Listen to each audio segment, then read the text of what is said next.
What is up? This is Zombie Talk 123 here. This last year, I've had to report on, well, a lot of things: trades, signings, predictions, draft picks, things like that. But I've also had to report on things that are not so happy or not so exciting or not so interesting, like, Greg Holman getting stabbed to death. That was an absolutely tragic incident. I mean, it's just sad to see those things happen in baseball. And then the Wilson Ramos kidnapping again. But these are things that I don't really necessarily want to report on, but I feel that I need to because, number one, it has to do with the Major League Baseball. Number two, this can affect Josh Hamilton. This can affect the contract extension coming up. This can affect the Texas Rangers and their push to try to get to a third year in a row of clinching or getting to the World Series. So, this is pretty big news, but at the same sense, you have to look at it a different perspective here. Josh Hamilton, drafted in like 2001, a huge prospect, has absolutely raw talent like no other. When he is healthy, he is top 5 players in baseball. What he does, MVP 2010, saw what he did in the home run derby. And when he is healthy this year, you see what he does. Raw talent, he can just hit. He can play outfield. I mean, this guy is one of the best players in baseball when he is healthy. And, obviously the addiction has cut off some years of his career. But they've also built a lot of character. And for him to get through what he has, you got to feel good going forward, knowing that, okay, he's gone through the worst part of addiction. Now, he had a little slip up. He had a slip up in 2009 that was a little bigger. But I think this is something that he can get through, and he said a lot in the interview. I'm going to use this, and I'm going to get closer to Jesus, and I'm going to bond that relationship, and I'm just going to use Jesus really to get through this, is kind of how he put it. And this is a direct quote from him. He said, "I feel like I've got a handle on it, but every time I feel like I've beaten it, I take control back of the situation, and I end up falling on my face again." What he's referring to is in 2009 when he went to the nightclub in Arizona, training, I believe, in the offseason or something like that, and a ton of pitchers got out. And then this time, though, it was a lot more low-key. He went out to dinner. He had some family issues. He didn't specify on what exactly it was. He went to eat. He had a few drinks. No one took pictures of him drinking. He kept it on the down low. He did take some pictures with fans, but not drinking. And he had 3 or 4 drinks, he said. Then he called Ian Kinsler, and then he, talked to him, and they went to another place, I believe. And then Ian said, "You're not going to go back to that place, right?" And then he said, no, of course not. And then Ian Kinsler left, and Josh Hamilton went back to the first bar and had a few more drinks. So, again, this is a slip up. This is not a huge. This is not a huge slip up, but it definitely is a slip up. And for someone who's been sober for 2 years, has been working, every day with Jerry Narn, who's been drug tested 3 times a week, who's gone through all this and inspired so many people, to see him, get off it and kind of ruin it for just a few drinks. It's sad to see that happen, especially with so much going on for him and the Rangers. The Rangers, they get you Darvish.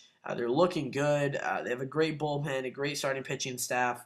Getting better, obviously, staying younger, I think staying over the edge. They went the opposite way of the Angels, where they went out and just tried to sign all the big free agents. And they have a really good team going into 2012. It's going to be closer between them and the Angels. Obviously I'll make predictions for that later. But, the thing is, they need Josh Hamilton. They need mentally healthy Josh Hamilton. And really, they just need a healthy Josh Hamilton for the whole season. So, this is not good for the Rangers. I mean, this could be a minor slip up, and this might inspire him, and this might give him motivation to get over it and maybe even do better and make sure this never happens again.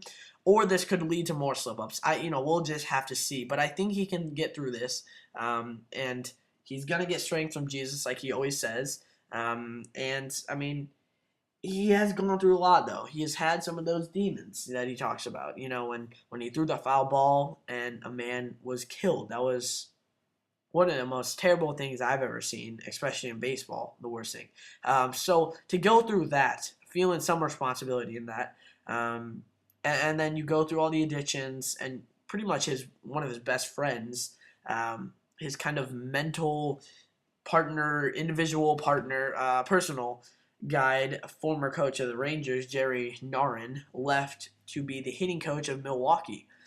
And so that has got to have some sort of effect on him. And then the fact that the Rangers have lost 2 straight World Series is definitely disappointing. Then you add a family issue on that. I'm not saying because he has all these different bad things going on, he's just going to go out and drink, but He has been an alcoholic in the past, and it's sad to see. He had to slip up. I watched the interview.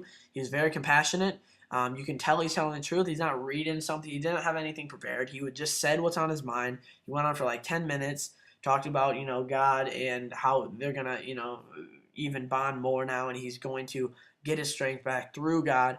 And really, he was just talking about, I'm really sorry, because he knows that he inspires addicts, he inspires other people, and he's someone to look up to, and he really is. And I think fans will look past this because you can tell he's sorry. He has been an addict before, and you have to feel sorry for him. He went through this. He went through a tough time. He has had some family issues. He went out, had a few drinks, and normally for major leaguers, that's not a big deal, or for most people. But if you're an addict, it's a big deal, especially for Josh Hamilton, who's been sober for 2 years. So what does this do for the Rangers? They have to keep an eye out. Obviously, he still gets drug tested 3 times a week. So he still has that going. He didn't take any drugs that night.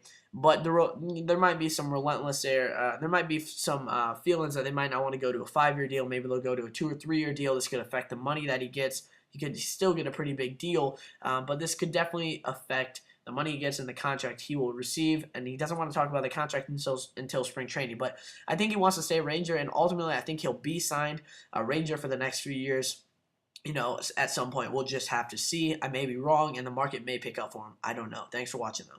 Like what we saw with Albert Pujols, any team can go out and make the money offer that the player's looking for. But ultimately, I think he wants to stay in Texas, and I think the Rangers will probably get it done. They preference signing Josh Hamilton over a long-term deal over Prince Fielder. So that could change with these mishaps. But I think he will get through this, and everything will work out, though. Again, thanks for watching my video. Good luck to Josh Hamilton. Best of luck to him, his family, and all Texas Rangers fans getting through this. Definitely not, the best part of the offseason having to hear about a little mishap, but I think he will get through this. He'll be healthy. He'll be mentally healthy, and he'll be ready to go in 2012. So, again, thanks for watching. Again, not the best thing to report on, but something I got to do. This is MLB Talk 123, also on Twitter, MLB Talk 123. Thanks.